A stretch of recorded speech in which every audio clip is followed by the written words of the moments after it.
Hey, what's up, you guys? Good to be back. It's good to be back once again. And we got another one. I really didn't expect this platinum to run as fast as it did. I got this platinum in about 13 hours.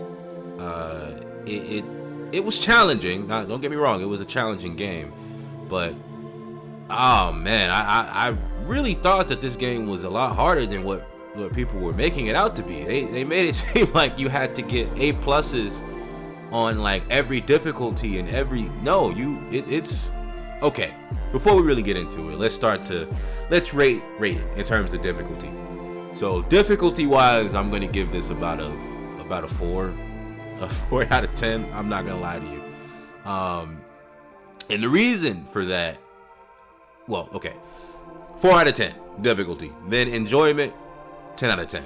I absolutely love the aesthetic of the game. I love the old sort of, not necessarily Looney Tunes, but like the old Mickey Mouse Disney sort of animation that they sort of incorporated into the gameplay, and just the music on top of that. It felt really fun, joyful, jolly. Like it just made me feel real good. Like I was watching an old 1940s, 1950s cartoon show.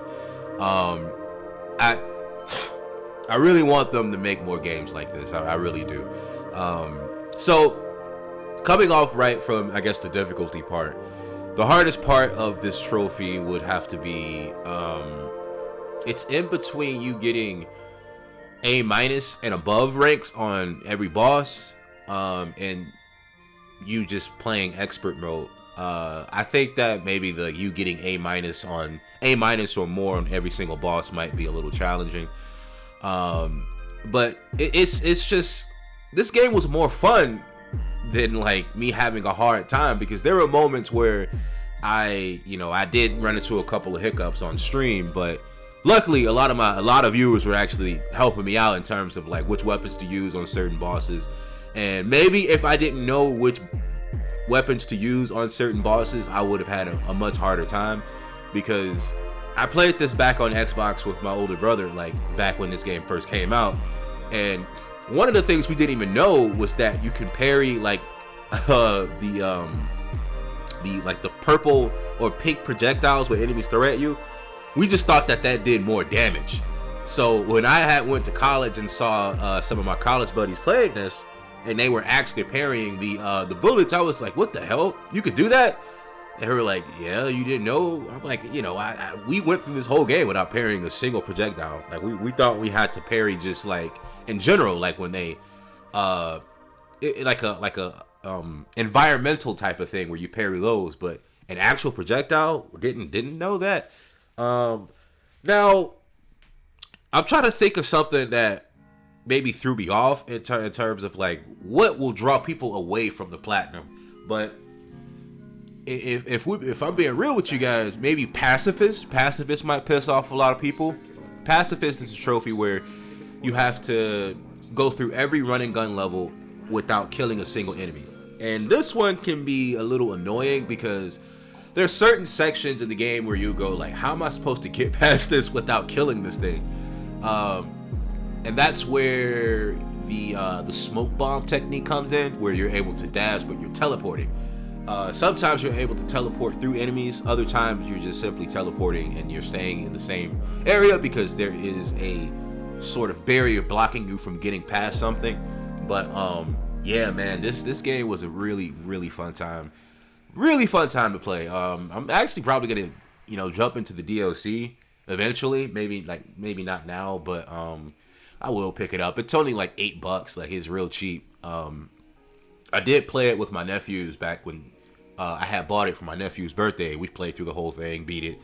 But I want to actually play through it for myself and just, work through trophies and stuff like that. 100% it, if you will.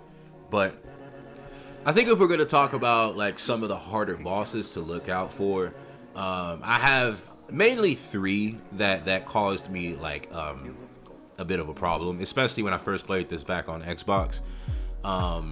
Jimmy, the genie, this dude is extremely annoying on expert. This boss is gonna have you ripping your hair off your head like so much, because he's just extremely annoying. considering the fact that there's this one move that he does where he sort of sends like these ghostly genies at you, and at the same time it's like these blades that are going into one another.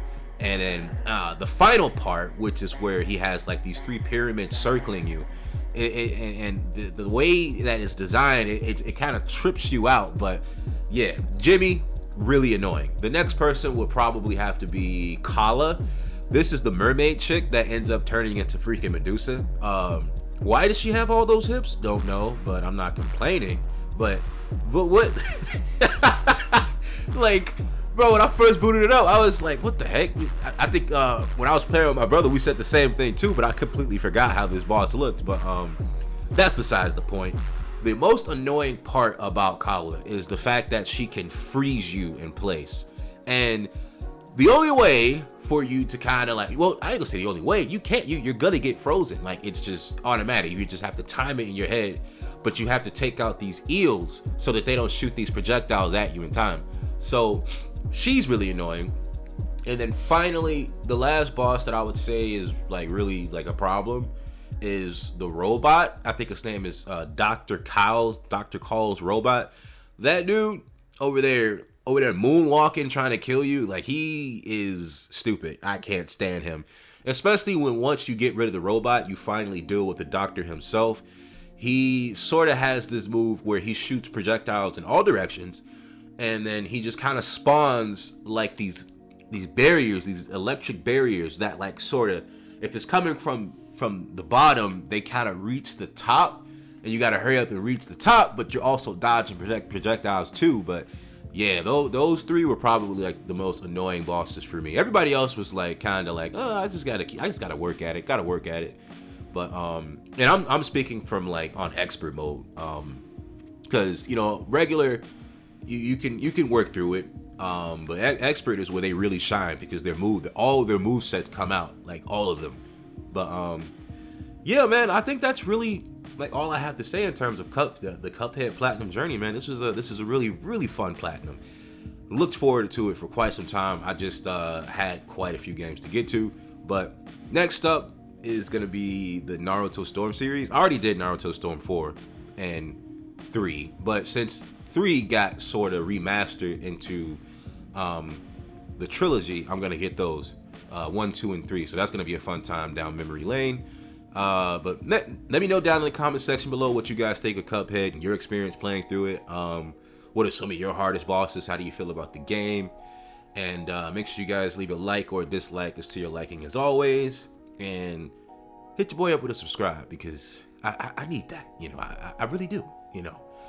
But peace.